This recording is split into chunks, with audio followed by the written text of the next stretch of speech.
রব্বুল আলামিন বলেন, বিপদে পড়ে কাতর কণ্ঠে চিন্তাগ্রস্ত হয়ে যখন কেউ ফরিয়াদি হয়ে আল্লাহর ডাকে হাত তোলে, তখন ওই ব্যক্তির ডাকে সাড়া দেয় কে?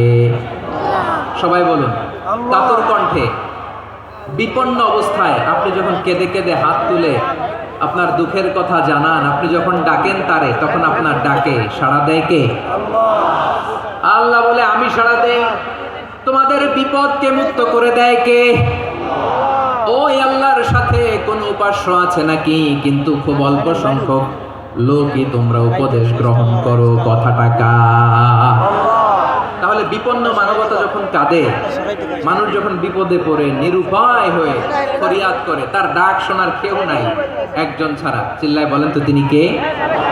এজন্য আমরা ফরিয়াদের হাত কার দিকে তুলব? প্রিয় পটুয়াখালী বলেন, ফরিয়াদের দুটো হাত আমরা কার দিকে তুলব? এবং খেয়াল রাখতে হবে, মাথার সাথে সেট করে নিতে হবে, আল্লাহ ছাড়া আমাকে উদ্ধার করার কেউ নাই। এই পৃথিবীতে কেউ আপন না।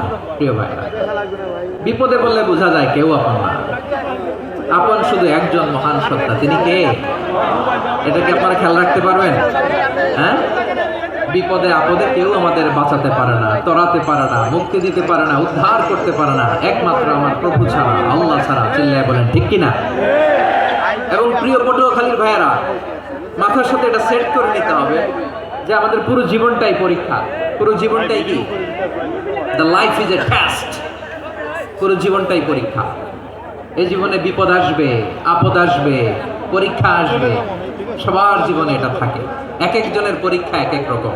আমার পরীক্ষা একরকম, মাসুদ ভাইয়ের পরীক্ষা একরকম, চৌধুরী সাহেবের পরীক্ষা একরকম, আপনার পরীক্ষা একরকম, ওনার পরীক্ষা আবার আরেক রকম। পুরো পৃথিবীটাই পরীক্ষা ক্ষেত্র। সবাই পরীক্ষা দিচ্ছি, কিন্তু কারো পরীক্ষা প্রশ্নের সাথে কারোটার মিল নাই। সুবহানাল্লাহ পড়বেন না? পুরোটাই পরীক্ষা ক্ষেত্র, সবাই পরীক্ষার্থী, কিন্তু প্রশ্নপত্র একটার সাথে আরেকটা মিলে না। One doesn't match the other. একজনেরটার সাথে আরেকজনেরটা মিলে না। কাউকে আল্লাহ তাআলা ধনী বানিয়ে পরীক্ষা করেন। কি বানিয়ে? কথা কি বুঝতেছেন নাকি কষ্ট হচ্ছে? কষ্ট হচ্ছে আপনাদের? কাউকে আল্লাহ ধনী বানিয়ে পরীক্ষা করেন, আবার কাউকে আল্লাহ তাআলা গরিব বানিয়ে পরীক্ষা করেন, কাউকে আল্লাহ অসুস্থ বানিয়ে পরীক্ষা করেন। কেউ দেখবেন যে দুরারোগ্য ব্যাধিতে আক্রান্ত, ডাক্তার বলেছে আর সময় নাই, দুরারোগ্য ব্যাধি ক্যান্সার, যার নেই কোনো অ্যান্সার, তার জন্য পরীক্ষা হচ্ছে এই রোগ। আরেক লোক দেখবেন তার আবার রোগ বালাই নেই, মাশাআল্লাহ, তাকে আল্লাহ তাআলা আর্থিক দৈন্যতা, দারিদ্রতা দিয়ে পরীক্ষা করছেন। এরকম আছে না নাই? টাকা পয়সা নাই, দিন আনে দিন খায়, যা আছে তাতে চলে না, এটা তার জন্য পরীক্ষা। আবার আরেক শ্রেণীর লোক দেখবেন, তাকে আল্লাহ অসুস্থতাও দেয় নাই, দারিদ্রতাও দেয় নাই, তার দাম্পত্য জীবনের সমস্যা আছে না নাই? স্ত্রী কথা শোনে না, অথবা ছেলে মেয়ে কথা শোনে না। তাহলে পরীক্ষা সবার জীবনে আছে, এক একজনের পরীক্ষাটা এক এক রকম। আল্লাহ তাআলা দেখতে চায় যে এই পরীক্ষার সময় আমরা কিরকম রেসপন্স করি। How to deal with the test. কিভাবে এই বিপদ আপদ পরীক্ষাগুলোকে আমরা হ্যান্ডেল করব, ডিল করব, এটা হচ্ছে আজকের আলোচনার বিষয়। বুঝতে পেরেছেন সবাই আমার প্রিয় ভাইরা? তাহলে পরীক্ষাময় আমাদের জীবন। বিপদ আপদ পরীক্ষা, এটা মানুষের পিছু ছাড়ে না। সবার জীবনে পরীক্ষা আছে। নবীদের জীবনেও পরীক্ষা ছিল। সাহাবারা জিজ্ঞেস করেছেন, ইয়া রাসূলুল্লাহ, আইয়ুন নাসি আশাদ্দু বালাআন ফিদ দুনিয়া। এই দুনিয়ার বুকে কাদের পরীক্ষা সবচেয়ে বেশি? বিশ্বনবী বলেছেন, আল আম্বিয়া। এই পৃথিবীতে সবচেয়ে বেশি পরীক্ষা আল্লাহ তাআলা নিয়ে থাকেন নবীদের। কাদের? নবীদের। সুম্মাল আমসাল ফাল আমসাল। এরপরে নবীদের পরের স্তরে যারা, তাদের পরীক্ষা। এরপরে তাদের পরের স্তরে যারা, তাদের পরীক্ষা। সিদ্দিকিনদের, শুহাদাদের, সালিহিনদের, আল্লাহওয়ালাদের। যার ঈমান যত মজবুত, তার জীবনে পরীক্ষাও তত বেশি। চিল্লায় বলেন ঠিক কিনা? তাহলে মুমিনরা, বিশ্বাসীরা, আমরা কি পরীক্ষা বিপদ আপদে ভয় পাই? হ্যাঁ, বিপদ দেখলে ভয় লাগে আপনাদের? ভয় লাগে? হ্যাঁ, না, মুমিনরা বিপদে ভয় পায় না, তারা হতাশ হয় না। সুবহানাল্লাহ, তারা নিরাশ হয় না। বিশ্বাসীরা হাল ছেড়ে দেয় না, তারা ভরসা রাখে একজনের উপর। চিল্লায় বলতে হবে তিনি কে? আল্লাহ। কারণ মুমিন জানে The grief isn't permanent.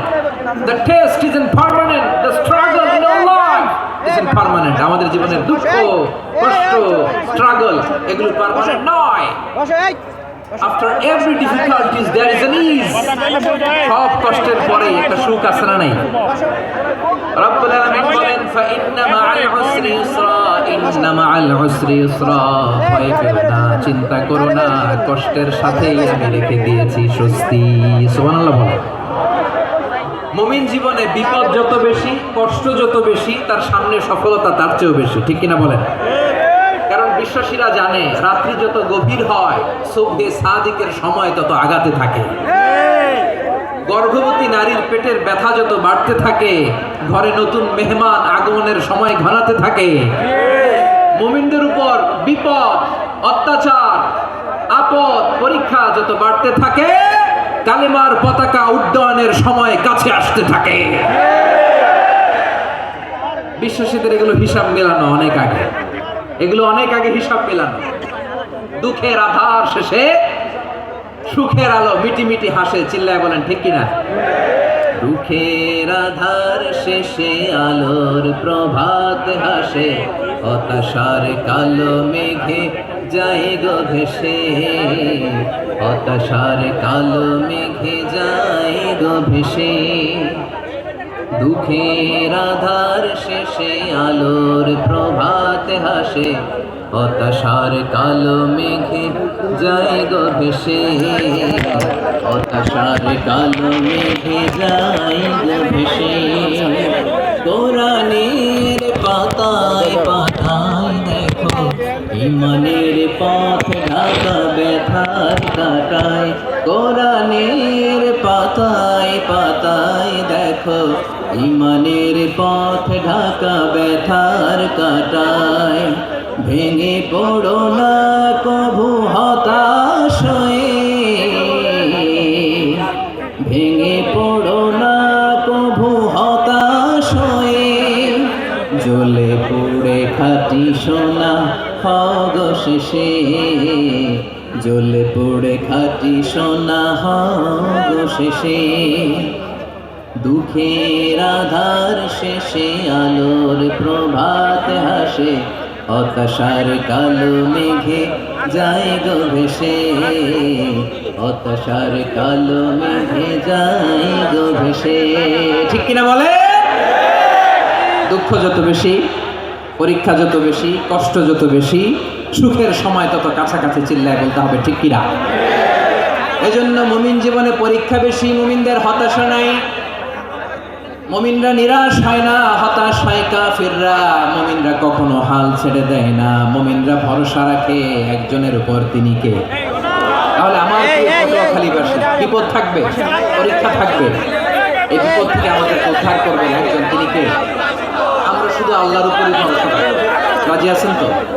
চাইবো একজন সত্তার কাছে, আওয়াজ করে বলুন তিনি কে? একজন সত্তার কাছে চাইবে। বিশ্বনবী ওনার চাচাতো ভাই আব্দুল্লাহ ইবনে আব্বাস রাদিয়াল্লাহু তাআলা আনহুকে বললেন, ইয়া আব্দুল্লাহ ইবনে আব্বাস, হে আব্দুল্লাহ ইবনে আব্বাস, ইযা সাআলতা ফাসআলিল্লাহ, যখন চাইবে আল্লাহর কাছে যাও। ও আব্দুল্লাহ, যখন চাইবা আল্লাহর কাছে যাও। ওয়া ইযা ইসতাআনতা ফাসতাইন বিল্লাহ, যখন সাহায্য চাইবা আল্লাহর কাছে ফরিয়াদ করো। জেনে রেখো ও আব্দুল্লাহ, ওয়া'লাম আন্নাল উম্মাতা লাউ ইজতামাআত আলা আন ইয়ানফাউকা বিশাইইন লাম ইয়ানফাউকা ইল্লা বিশাইইন ক্বাদ কাতাবাহু আল্লাহু লাক। ও আব্দুল্লাহ, জেনে রেখো, মনে রেখো, গোটা বিশ্বের সবাই মিলে যদি তোমার উপকার করতে চায় ততটুকুই তারা করতে পারবে যতটুকু আল্লাহ তোমার নসিবে সেটা লিখে রেখেছে। ঠিক কিনা বলেন? আর যদি গোটা বিশ্বের সবাই মিলে তোমার বিরুদ্ধে কনস্পাইরেসি করে, ষড়যন্ত্র করে, গোটা বিশ্বের সবাই মিলে যদি তোমার ক্ষতি করতে চায় ততটুকুই শুধু পারবে যেটা আল্লাহ তোমার জন্য বরাদ্দ রেখেছে। যতটুকু আল্লাহ তাআলা তোমার জন্য বরাদ্দ রেখেছে অতটুকুই ক্ষতি করতে পারবে, আর এক চুল বেশিও করতে পারবে না, কমও করতে পারবে না। চিল্লা বলেন ঠিক কিনা? এজন্য আমরা চাইবো কার কাছে? সবাই বলেন নাই, আওয়াজ করে বলেন কার কাছে? সবসময় আমরা আল্লাহর কাছে চাইবো, বিপদে আপদে, সুখে দুঃখে, সচ্ছল অবস্থায় অসচ্ছল অবস্থা, পরাজয়ের সময়, বিজয়ের সময়, সব সময় আমরা ভরসা রাখবো কার উপর? সবাই বলুন। একদল লোক আছে যারা বিপদে পড়লে আল্লাহরে ডাকে, আছে না নাই? পটুয়াখালীতে মাশাআল্লাহ নাই। বিপদ আসলে আল্লাহরে ডাকে, বিপদ নাই আল্লাহ নাই। বিপদে পড়লে নামাজ পড়ে, বিপদও নাই নামাজও নাই। বিপদে পড়লে জিকির করে, বিপদ যখন চলে যায় ওদের জিকিরও বন্ধ হয়ে যায়। এরকম আছে না নাই? কিছু লোক দেখবেন পরীক্ষা আসলে নামাজ পড়ে, আছে আছে। জেনজি আওয়াজ করো, এরকম আছে? কমন পড়ে গেছে, কমন পড়ছে। দেখবেন পরীক্ষার সময় নামাজ পড়ে, পরীক্ষাও নাই নামাজও আছে। এরকম কিছু লোক আছে অসুস্থ হলে আল্লাহরে বড্ড ভালোবাসে, আল্লাহরে খুব ডাকে। অসুস্থ হইলে, অসুস্থতাও নাই, আল্লাহ স্মরণও নাই। দেখবেন কিছু লোক নির্বাচন আসলে খুব আল্লাহ হয়ে যায়, তখন দেখবেন মাথার মধ্যে হেজাব লাগায়, পাঞ্জাবি লাগায়, আল্লাহ হয়ে যায়। নির্বাচনও নাই, এরপরে আল্লাহর কথাও নাই, আছে না নাই? এরকম হওয়া যাবে না। সব সময় আমরা আল্লাহরে ডাকবো, বিপদে আপদে সব সময় ভরসা রাখবো আমরা একজনের উপর। আওয়াজ করে বলেন, তিনি কে?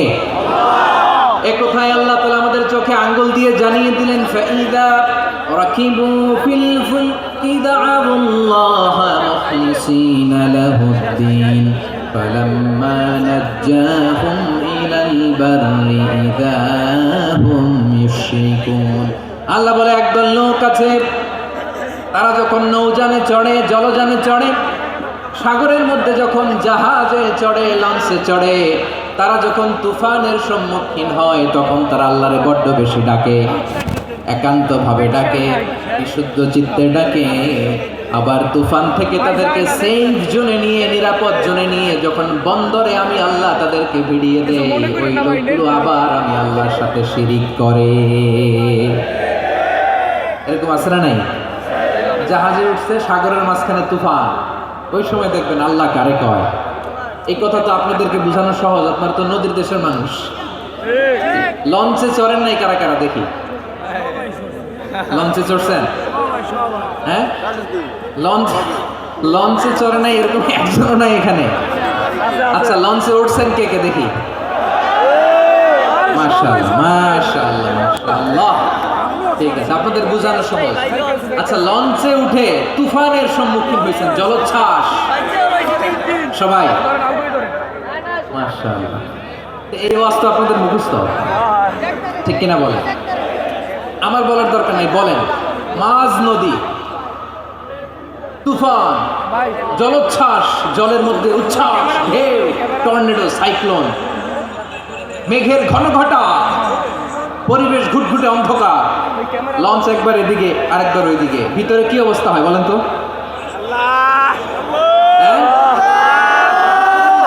তখন মুসলিম আল্লাহরে ডাকে, হিন্দু আল্লাহরে ডাকে, ঠিক কিনা বলেন? আস্তিক আল্লাহরে ডাকে, নাস্তিক আল্লাহরে ডাকে, ঠিক কিনা?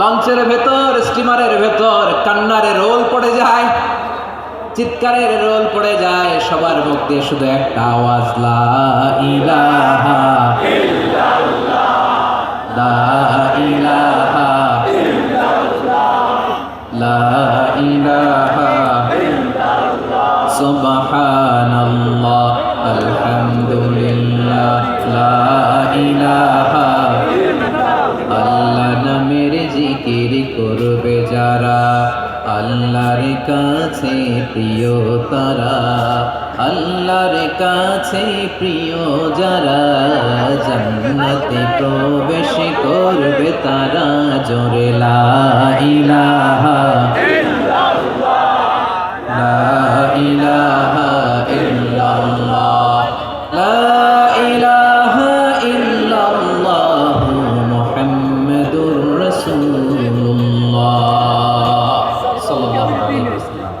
আমার প্রিয় পটুয়াখালীবাসী, তাহলে লঞ্চের ভেতরে যখন আমরা তুফানের মধ্যে পড়ি তখন সবাই মিলে আমরা একটা নামের জিকির করি, নামটা কার? মুসলমানেরাও ডাকে, হিন্দুরাও ডাকে, আস্তিকও ডাকে, নাস্তিকও ডাকে, সবাই ডাকে একজনকে, তিনি কে? আবার দেখবেন ওই আল্লাহ তুফানের পরে, ঝড়ের পরে ওই লঞ্চটাকে যখন সদর ঘাটে ফিরিয়ে দেয়, আবার আমরা নাফরমানি শুরু করে দেই। সে কোথায় আল্লাহ বললেন, ফাইদা রাকিবু ফিল ফুলকি দা'আল্লাহা মুখলিসিনা লাহুদ্দিন ফালাম্মা নাজ্জাহুম ইলাল বাররি ইযা হুম ইউশরিকুন। সাগরে যখন তুফানে পড়ে আমি আল্লাহর ডাকে, আবার আমি আল্লাহ যখন বাঁচিয়ে দেই, আবার আমি আল্লাহর সাথে শিরিক শুরু করে। আমরা কি এরকম হতে চাই নাকি? এরকম করবেন?